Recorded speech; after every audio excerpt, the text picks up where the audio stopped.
m'entendez, bonjour.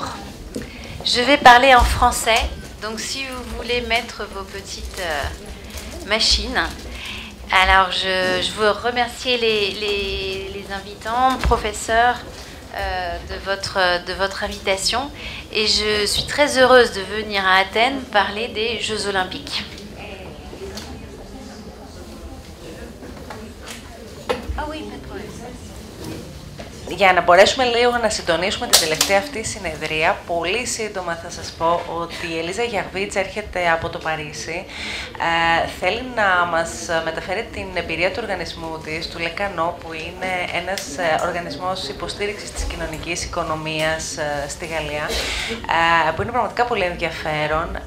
Θα μας περιγράψει την πλατφόρμα συνεργασίας μεταξύ πολλών δημόσιων οργανισμών με τον αντίστοιχο Παρίσι 2024. Θυμάστε το δικό μας Αθήνα 2004, είναι ο Οργανισμός Διοργάνωσης των Ολυμπιακών Αγώνων του Παρισιού και θα μας δώσει ουσιαστικά την εικόνα του πώς μία σύμπραξη οργανισμών που είναι υπεύθυνοι για τη διοργάνωση των Ολυμπιακών Αγώνων συμμαχούν για να μπορέσουν να περάσουν στοιχεία κοινωνικά υπεύθυνων προμηθειών σε όλη την έκταση των προμηθειών που κάνουν για τη διοργάνωση των Ολυμπιακών Αγώνων. Είναι ενδιαφέρον γιατί είναι από τις λίγες φορές που βλέπουμε πολύ μαζική χρήση των κοινωνικών προμηθειών. Φανταστείτε ότι το μήνυμα του Παρισιού είναι ότι αυτοί οι Ολυμπιακοί Αγώνες θα είναι οι πρώτοι αγώνες που θα αφήσουν και αποτύπωμα κοινωνικό στην πόλη που τους διοργανώνει. Και ουσιαστικά αυτή είναι και η ιδιαίτερη υπεραξία. Μετά την Ελίζα θα ακούσουμε τον Θανάση τον Παπαβλασόπουλο, ο οποίος θα μας μιλήσει για το πώς στην Ελλάδα έχουμε χρησιμοποιήσει συνδυασμό εργαλείων. Γιατί συνδυασμό εργαλείων θα ακούσετε και από την Ελίζα. Θα δείτε δηλαδή ότι στο πλαίσιο της διοργάνωσης των Ολυμπιακών Αγώνων δεν χρησιμοποιούν μόνο το άρθρο 20 Φερρυπίν. Έχουν ένα μενού επιλογών για τις αναθέτουσες αρχές, είναι ιδιαίτερα ευέλικτοι και ουσιαστικά ο Θανάσης μετά την Ελίζα θα πάρει τη σειρά για να μας δείξει πώς κάτι αντίστοιχο σε πολύ μικρότερη κλίμακα έχει χρησιμοποιηθεί στη χώρα μας. Ελίζα. Alors, je suis Elisa Yavchich, donc je suis la directrice des Canaux. Les Canaux, c'est une association qui a été créée il y a 2 ans. Avant, j'étais la conseillère économique de la maire de Paris, Anne Hidalgo, et j'étais sa conseillère sur tout ce qui était le développement économique, l'attractivité, l'emploi et l'économie sociale et solidaire. Et en fait, et j'avais aussi des grands événements, et j'ai participé à la candidature de Paris pour gagner les Jeux Olympiques et avoir le droit de réaliser ces Jeux en 2024, 100 ans après la dernière fois. La condition qui a été donnée à Paris, c'était vraiment de dire on veut bien organiser des Jeux Olympiques, mais à une condition, c'est que ça bénéficie aux populations sur place, que ça bénéficie aux plus fragiles et que ça bénéficie au social business et au développement local. Donc c'est la raison pour laquelle nous avons travaillé dès la candidature à faire cette proposition de programme que nous avons appelé ESS 2024 pour économie sociale et solidaire 2024. Et ce programme, son objectif est de faire que ces Jeux soient l'occasion de développer une démarche inédite d'achat responsable qui auront un impact sur le territoire et sur les populations autour de Paris qui sont les quartiers les plus pauvres de France. Alors, comment ça a marché? La première chose, c'est qu'il y a une volonté politique très forte. Et là, vous avez sur cette photo la signature de l'engagement qui a été pris par Anne Hidalgo, la maire de Paris, Tony Estanguet au milieu qui signe et qui est le président de Paris 2024, le comité d'organisation des Jeux Olympiques, le professeur Younous, que vous connaissez peut-être, qui est prix Nobel de la paix, qui est l'inventeur du microcrédit au Bangladesh, et qui a installé ses premiers bureaux à l'étranger à Paris, au Canaux, pour nous aider à développer ce programme ESS 2024. Et puis, le dernier monsieur, c'est Éric Pliez, le président des Canaux, le président de mon association. Donc, ils ont décidé de passer un pacte très fort, ils ont fait une convention qui a fait l'objet d'une publicité et qui après s'est déclinée dans une charte sociale olympique qui a été signée par tous les partenaires sociaux français, donc les syndicats d'employeurs, on appelle ça le MEDEF, et les syndicats de travailleurs, Et c'est la première fois que des Jeux Olympiques font l'objet vraiment une négociation sociale et un échange sur les retombées économiques et les attentes des partenaires sociaux en termes de retombées. Et l'une des attentes les plus fortes, c'est justement qu'il y ait des clauses dans les appels d'offres et qu'il y ait des retombées économiques pour des emplois qui soient créés. Alors, je vous le disais, c'est une volonté qui est forte et elle doit être portée à un niveau politique. Alors, c'est pour lequel je vous ai mis des petites citations des personnes. Donc, Anne Hidalgo, qui a dit « Nous portons l'ambition d'organiser les premiers Jeux olympiques pleinement inclusifs de l'histoire.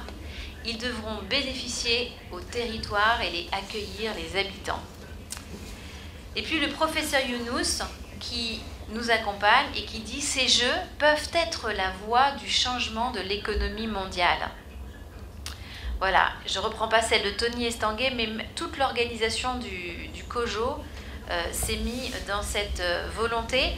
Et ce n'est pas par pur altruisme, c'est aussi parce qu'aujourd'hui on sait qu'il est de plus en plus difficile d'avoir des villes hôtes des Jeux Olympiques, parce que les populations sont de plus en plus réfractaires à voir accueillir des grands événements qui vont enrichir des grandes entreprises mondiales et des fonds de pension américains, plutôt que d'avoir des retombées. Et que si c'est pour que les Jeux soient vus que par des gens à la télévision et que tous les gens locaux ne puissent même pas y aller à cause du prix que ça coûte, les gens n'en veulent plus. Et donc c'était vraiment indispensable pour Paris, parce que nous savons que si nous ne faisons pas ça, il y aura des manifestations, il y aura un rejet, et ça sera extrêmement difficile d'organiser cet événement. Donc c'est pas par altruisme, c'est vraiment par nécessité. Mais si ça peut faire le bien, tant mieux. Donc le budget des Jeux Olympiques, c'est quoi à Paris en 2024? C'est presque 7 milliards. C'est 3,8 milliards pour fabriquer des objets, c'est-à-dire qu'on va fabriquer un village olympique, on va fabriquer un village des médias, on va fabriquer une piscine olympique, parce que nous n'en avons pas une à Paris. Pour tout le reste, quasiment, on va s'appuyer sur les infrastructures existantes. Et la candidature de Paris proposait justement de faire le badminton dans un des plus grands musées, l'équitation au Palais de Versailles et au pied de la Tour Eiffel, d'autres événements sportifs. Mais il restera 3,8 milliards de construction. Et puis il y a 3 milliards qui sont des budgets d'organisation des Jeux. Donc c'est accueillir les athlètes, c'est les nourrir, parce qu'il faut nourrir les athlètes, 15 000 athlètes, 10 jours au même endroit, dans la même cantine, 4 repas par jour, et chacun dans sa nourriture. Donc les Grecs mangeront des repas grecs pendant leur compétition olympique. Alors, donc c'est un budget très conséquent, et la France s'est donné comme objectif que 10% des marchés soient réalisés par des entreprises en insertion, c'est-à-dire des personnes qui sont exclues de l'emploi ou qui sont en situation de handicap ou qui n'ont pas de formation. Et 25% de ces marchés seront portés par des entreprises de l'économie sociale et solidaire, des entreprises sociales ou des TPE-PME locales.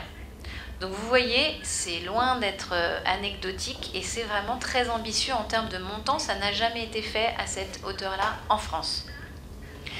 Mais au-delà de l'affichage, si on souhaite vraiment réussir cela, il faut se doter d'outils très concrets pour y arriver. Et c'est là-dessus que Paris 2024 a mandaté les canaux, donc mon organisation, pour organiser cette plateforme de mise en relation entre les entreprises sociales et les organisateurs des Jeux. Et nous avons aujourd'hui une équipe de 7 personnes qui sont strictement dédiées à ça dans les équipes et qui ont mis en place des outils très concrets. Au-delà des outils, petite parenthèse, j'ai pas vu ces papiers. C'est que surtout, ce qui est très important, c'est que autour de cet outil et dans notre comité stratégique, nous avons toutes les collectivités, tous les partenaires sociaux, tous les réseaux professionnels de l'économie sociale et solidaire et de l'insertion. Nous avons aussi les ministères et nous avons évidemment les organisateurs des Jeux. très important que tout le monde soit associé pour que tout le monde converge vers cet objectif-là. Alors, quels sont ces outils concrets que nous mettons en place? Le premier, c'est une information des acteurs de l'entrepreneuriat social. Parce que, qu'est-ce qu'on se rend compte de quoi? Les grands groupes, les grandes multinationales ont toutes des services de lobbying avec 4 ou 5 personnes qui vont regarder tous les jours la presse, qui vont être invités à toutes les conférences et qui vont connaître quelles sont les attentes des organisateurs des jeux. Donc ils vont savoir que les organisateurs des jeux veulent des portes bleues, ils vont savoir qu'ils veulent du bois ou qu'ils veulent du fer. Sauf que les petites entreprises sociales, elles n'ont pas ces moyens-là, et donc elles ne sont pas au courant, et donc elles vont arriver avec des portes vertes. Donc nous sommes le cabinet de lobbying des entreprises sociales, c'est-à-dire que nous réalisons une revue de presse, nous sommes dans toutes les conférences, nous faisons tous les rendez-vous, et même au-delà de ça, nous avons rendez-vous avec les acheteurs des jeux, toutes les équipes de Paris 2024, mais aussi les collectivités qui construisent les objets des jeux, une fois par semaine, pour avoir un échange avec eux sur quels sont leurs marchés en perspective, quelles sont leurs attentes et quels sont leurs besoins. Et ça nous donne un temps d'avance par rapport à ces cabinets de lobbying. Ça veut dire qu'aujourd'hui, on a un média qui est diffusé à tous les acteurs de l'ESS et de l'entrepreneuriat social qui a plus d'informations. Et je dirais même que les grands groupes viennent chercher de l'information chez nous. La deuxième chose, c'est qu'on les informe de tous les appels d'offres qui sortent sur leur domaine d'activité. C'est-à-dire que si vous êtes par exemple une entreprise qui fait de la restauration en insertion, on en a beaucoup, notamment à Paris, parce qu'on a un pays de la gastronomie et en même temps on a des réfugiés comme chez vous. Et finalement les réfugiés, ils ont cette chance d'avoir des compétences culinaires qui viennent du monde entier, donc on a beaucoup de traiteurs qui font de l'insertion de réfugiés. Donc nous, ce qu'on fait, c'est qu'on envoie l'information dès qu'il y a une prestation de traiteur, on leur envoie un mail en leur disant « ça y est, il y a un marché qui est tombé ». Parce que, évidemment, ils n'ont pas non plus les moyens d'avoir quelqu'un derrière son ordinateur pour lire le JO et le bulletin officiel de publication des appels d'offres. Nous, on les appelle, on leur dit c'est il est temps d'y aller, c'est maintenant qu'il faut répondre. Et souvent, comme les organisateurs ne sont pas très bien organisés, il n'y a pas beaucoup de temps pour répondre. Donc nous, on les a prévenus à l'avance. En plus, on leur a dit ça va arriver au mois d'août, c'est là qu'il faudra être prêt. Le jour où ça arrive, ils ont 3 semaines pour répondre, et ils répondent. Et finalement, on voit que ça marche, et revenir sur les résultats. Donc on les prévient tous dans leur domaine d'activité. Ensuite, on fait du sourcing, c'est-à-dire qu'on fait du conseil aux acheteurs de Paris 2024 et aux acheteurs des collectivités sur quel marché ils peuvent dédier à des entreprises d'insertion, parce qu'il y a assez de compétences pour très bien réussir. Et nous, on a une clause qui permet, pour certains marchés, de les spécifier uniquement entreprises d'insertion. C'est peu utilisé par les acheteurs, parce qu'ils ont toujours peur de rendre leur marché infructueux. Ils se disent, je vais le dédier, je le publie, ça me prend 1 an, c'est du boulot pour toutes mes équipes, et à la fin, j'aurai une candidature, il va être infructueux, je vais devoir tout recommencer. Donc souvent, ils sont assez réticents à utiliser cette clause. Mais comme nous, on leur a montré avant qu'il y avait pas mal d'entreprises qui pouvaient vraiment répondre à leurs besoins et répondre de manière avec de la qualité, qu'on leur a assuré qu'ils auraient plusieurs réponses, et bien ils y vont. Donc ils arrivent à faire leurs 10% aussi de marché dédié parce qu'ils sont rassurés sur ces points-là. Et puis on leur explique aussi que la manière parfois dont ils ont de rédiger les cahiers des charges globaux font que les entreprises sociales ne peuvent pas y répondre. Soit parce que le marché est beaucoup trop large, soit parce que le besoin est spécifié d'une certaine manière qui fait qu'ils vont avoir du mal à y répondre. Donc nous, on les aide, on fait en fait la traduction, comme là on traduit en français et en grec. En fait, on fait la traduction entre des acheteurs publics et le monde de l'entrepreneuriat social. Et là aussi, ça fonctionne. Et on fait une autre chose, c'est que, en fait, ces entreprises sociales, ces startups en France et à Paris sont énormément porteuses d'innovation. Et on voit qu'il y a beaucoup de nouveaux usages de la ville, des usages de la mobilité, des relations, de nouveaux types de consommation qui sont nés dans ce tissu associatif militant et qui sont portés par là. Et donc si on veut avoir des jeux qui sont innovants en 2024, il faut avoir une sensibilité à ces innovations-là. Et nous, on leur explique en fait quelles sont ces innovations qui sont portées par le secteur de l'innovation sociale. Et comment on fait? On prend sujet par sujet. Donc on dit voilà, vous avez décidé de faire de l'énergie renouvelable. Et bien on réunit tous les acteurs de l'énergie renouvelable en France. Et en pro bono avec des cabinets de conseil, il y a Accenture, Deloitte, KPMG qui nous aident là-dedans. On synthétise toutes les innovations qui sont portées et on le présente dans un livre qui fait 10 pages, assez synthétique. Parce que les acheteurs ne peuvent pas non plus lire des tonnes et des tonnes de livres dans tous les secteurs. Donc on leur fait quelque chose d'assez synthétique, mais qui est validé par l'ensemble des parties prenantes, de tous les acteurs du secteur, tous les acteurs de l'économie sociale du secteur.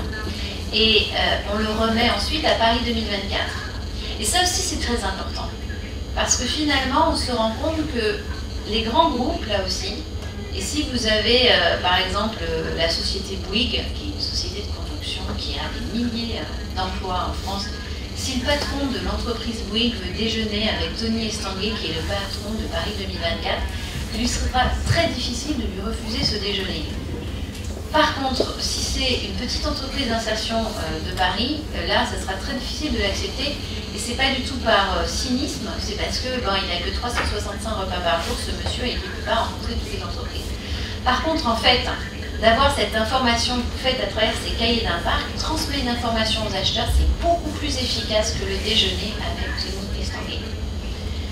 Alors voilà, donc on fait aussi autre chose.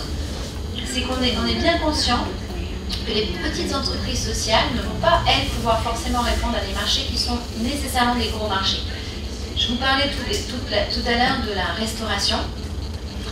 Donc nourrir 15 000 athlètes au même endroit sur 10 jours, c'est pas les cuistots migrateurs et la petite entreprise sociale qui va pouvoir répondre à ce marché-là. C'est évidemment un grand qui a l'habitude de ce type de marché. Donc chez nous en France, il y a Elior, il y a Sodexo, c'est des très grands groupes, en plus qui sont à l'échelle internationale sur ces métiers-là. Mais par contre, on leur dit, vous allez avoir à nourrir des athlètes du monde entier. Nous avons dans ces entreprises des cuisiniers du monde entier. Donc on vous invite à faire des mariages avec ces entreprises sociales et répondre en consortium. Et parce qu'il y a vraiment une volonté forte de gagner, parce que dans les critères d'analyse des offres, on analysera aussi l'impact social et que tout ce que vous ferez dans ce secteur-là pourra valoriser votre offre, on vous invite à rencontrer des entreprises et nous, au Canot, on organise ces rencontres autour de l'alimentation durable, autour de la démolition, autour de tous les métiers. On fait des rencontres entre des grands groupes et des structures de l'ESS. Et parce qu'on est bien conscient aussi que c'est pas sur un seul marché, les Jeux Olympiques, qu'on peut faire développer sa structure, il en faut plusieurs. Et c'est pour ça qu'on commence ces mariages dès maintenant. Et tous les ans, nous avons des grands événements. Donc en amont de Paris 2024, en amont des Jeux Olympiques, tous les ans, nous avons des grands marchés pour lesquels nous proposons des mariages. Donc ce sont des mariages stables et durables qui permettent un réel changement d'échelle des structures. Et alors, nous faisons aussi de l'accompagnement, puisque en fait, pour faire ces mariages, il ne faut pas se faire avoir. Donc il faut avoir un accompagnement juridique. Il ne s'agit pas d'être juste utilisé dans l'appel d'offres et ensuite de ne pas avoir de manière conséquente le marché. Donc on les aide d'un point de vue juridique, d'un point de vue organisationnel, on les aide à répondre aux appels d'offres pour pouvoir les remporter. Alors, ce qui est très important pour nous, c'est d'évaluer tout ça, parce qu'on souhaite que ce soit une vitrine et qu'ensuite ça puisse se reproduire pour d'autres événements ou d'autres grands marchés, en fait, dans d'autres grands projets, parce qu'il y en a d'autres qui ont les mêmes budgets. Hein. On construit des ponts, on construit des quartiers entiers, etc. Et à chaque fois, on peut répliquer finalement cette méthode. Donc on a mis vraiment autour de nous des chercheurs, des universités qui pouvoir évaluer au fur et à mesure.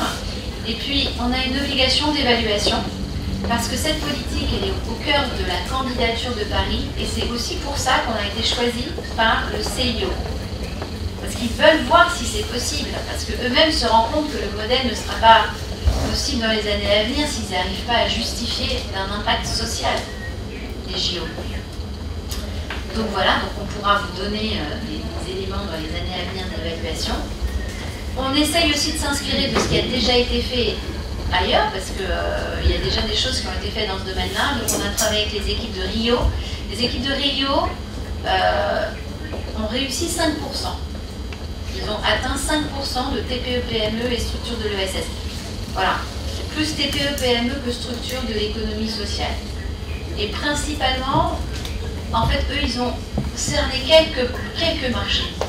Et notamment, ils ont cerné le marché des lits. Et les lits ont été fabriqués par des petites entreprises, des favelas.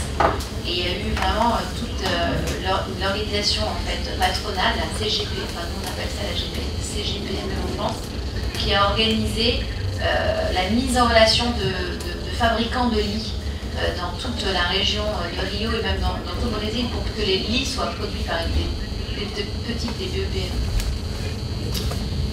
Alors là, il y a Tokyo. Alors Tokyo, ils n'ont pas fait grand-chose. Et d'ailleurs, ils en souffrent pas mal. Parce que moins vous faites, et plus ensuite on vous renvoie, il est vraiment nécessaire de faire ces jeux. Donc ils essaient maintenant de remettre un peu plus de social business dans la boucle. Mais c'était pas... Donc, alors eux, par exemple, ils ont les médailles olympiques à Tokyo vont être faites avec du métal récupéré de téléphone portable, et c'est une entreprise d'insertion qui récupère ces métaux. Et donc toutes les médailles seront fabriquées à partir de métaux récupérés. Voilà, alors ce programme, on l'a lancé il y a maintenant 9 mois, puisqu'il a été lancé en janvier de l'année dernière, donc vous voyez, c'est même tout chaud. Mais il a été travaillé avant en amont pendant 2 ans. Depuis la candidature. Aujourd'hui, en 9 mois, on a les premiers résultats. Ils vont être annoncés lundi, ces premiers résultats, mais je vous les donne en avant-première. Alors, on a sur 45 marchés qui ont été passés depuis janvier, 20 ont été remportés par des social business. Donc ça représente un peu plus de 30%. Et 60% des marchés ont été gagnés par des TPE-PME locales. Alors, ce ne sont pas les plus grands marchés, parce qu'on commence par les petits marchés. Mais pour l'entreprise d'insertion, qui est justement un traiteur qui fait travailler des personnes en situation de handicap et qui a gagné les petits déjeuners de Paris 2024, c'est-à-dire que toutes les réceptions et les petits déjeuners sont faits par une entreprise qui fait travailler des personnes en situation de handicap. C'est énorme en termes de visibilité, de confiance en soi, d'espoir pour eux, pour les marchés qu'ils auront ailleurs, mais aussi pour les autres. Donc nous, on montre vraiment tous ces succès aussi, parce que c'est important pour les autres de voir ceux qui ont répondu. On a des cabinets de conseil, parce qu'en fait, alors, en France, l'économie sociale et solidaire, c'est 10% des emplois, et on en a vraiment dans tous les secteurs d'activité. Et donc aujourd'hui, il y a pas mal de bureaux techniques notamment, puisqu'on est plutôt dans les phases amont d'expertise technique, des sols, du conseil, etc. À cette période-là des jeux, on en est là. Il y en a qui viennent de l'économie sociale et solidaire et qui ont gagné. Et l'expert comptable aussi. Il y a un expert comptable qui est économie sociale et solidaire. Donc voilà.